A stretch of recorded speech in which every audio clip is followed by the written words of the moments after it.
के स्वाद चखाना, अब झिनराने दरसाना। मौला माया के स्वाद चखाना, अब झिनराने दरसाना। अब काहे के है शर्माना। चुमे चुमे के मन लागे वो रानी तिरमा मोर आना। चुमे चुमे के मन लागे वो रानी तिरमा मोर आना। मौला माया के स्वाद चखाना, अब झिनराने दरसाना। मौला माया के स्वाद चखाना, अब झिनराने दरसाना। अब काहे के है शर्माना। चुमे चुमे के मन लागे वो रानी तिरमा मोर आना।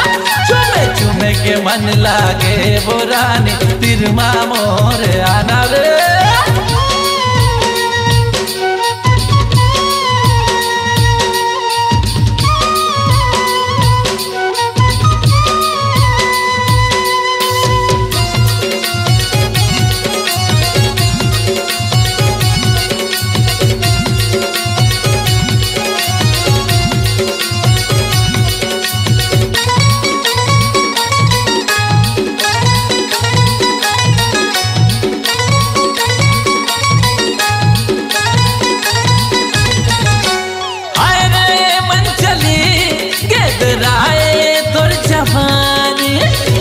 रसदार रसगुल्ला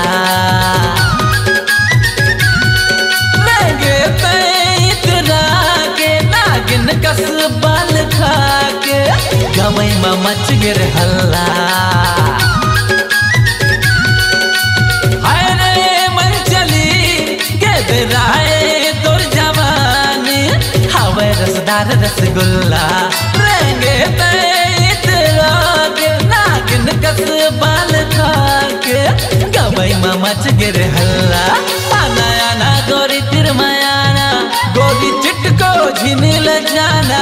आना आना गोरी तिरमयाना, गोरी चिटको झिनतल जाना। अब काहे के है शर्माना।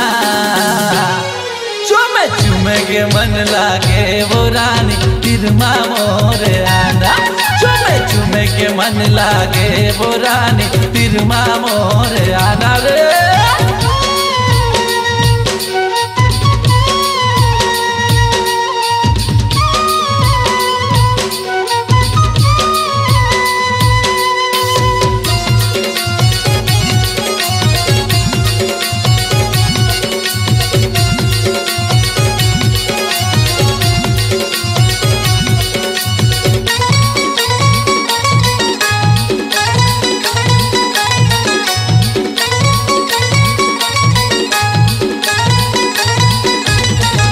बनाए मोला पगला दिन मार रानी नखरा।